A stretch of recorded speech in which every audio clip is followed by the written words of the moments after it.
Hello mga kasolo. Mga kasolo nanay, solo tatay, solo salo sa buhay.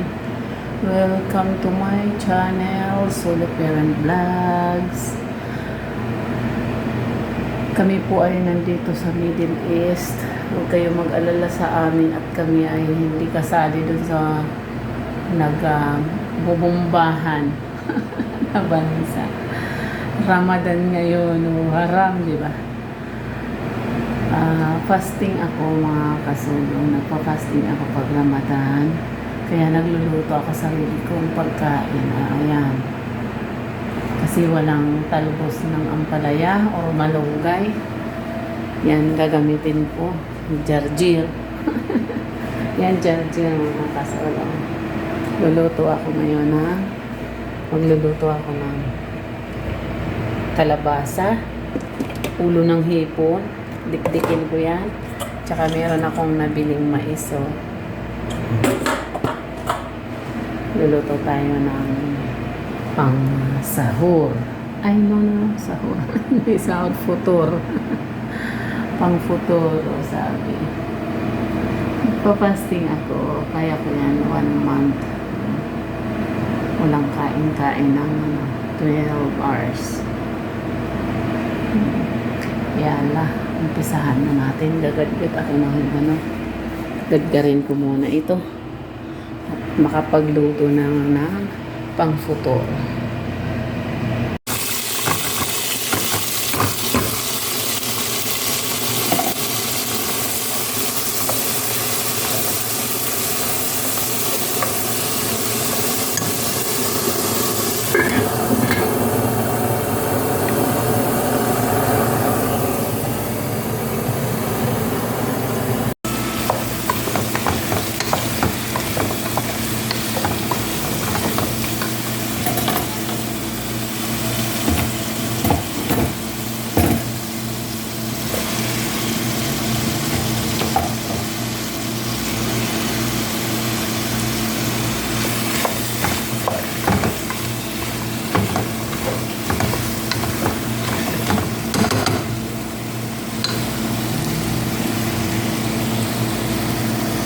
Sinabawang kalabasa.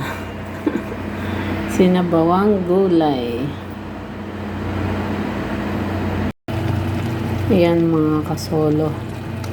Pag wala kayong gulay na green. Jarjir. Jarjir. Parang ano lang to, dahon ng ampalaya.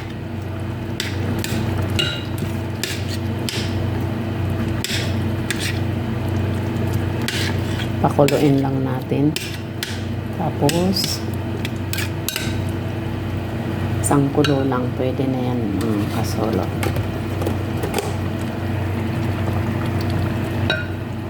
Mais,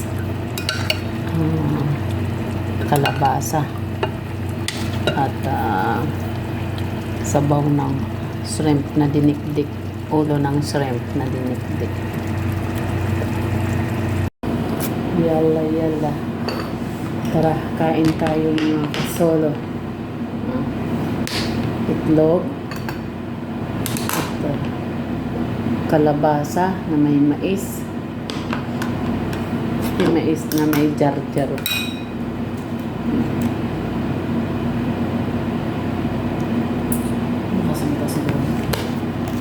Ito AM na dito ng madaling araw. Kasi Ramadan, kailangan kakain tayo. Bismillah.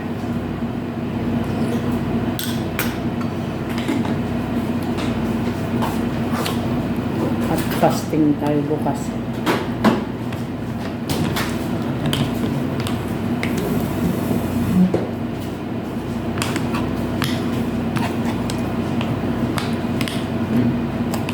Subukan nyo mag-fasting mga kasolo.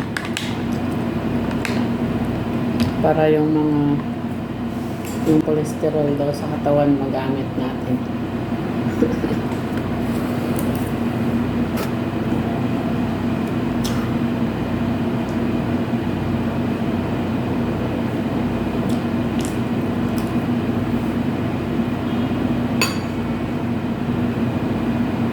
13 days ng Ramadan na.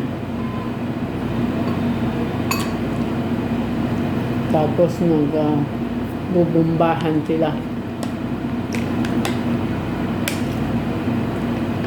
Nagigera. Mga karatig bansa, mga kasolo.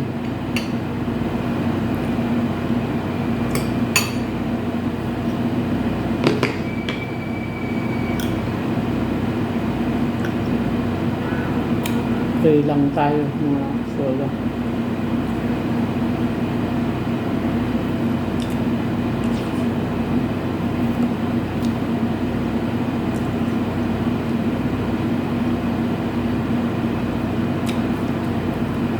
Nagluluto talaga ako ng sarili kong pagkain. Kasi hindi ko kayang kumain ng araw-araw sa bukas.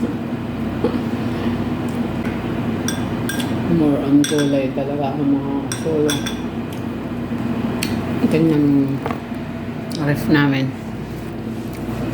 Puro gulay-gulay ang laman. Gulay. Ito, mga tangkay ng broccoli. Gagawin kong ano yan. Pang sahog ko sa ayan. Sinampalukang manok. Yalla. Happy 13th Ramadan na. God bless everyone. And take care. Dahil Ramadan, nagbubumbahan. Nagbubumbahan ng mga karatig bayan, bansa. Hindi ko alam anong pinag-aawayan. Yalla, masalam. Kain muna ako. Ingat po ang lahat. God bless.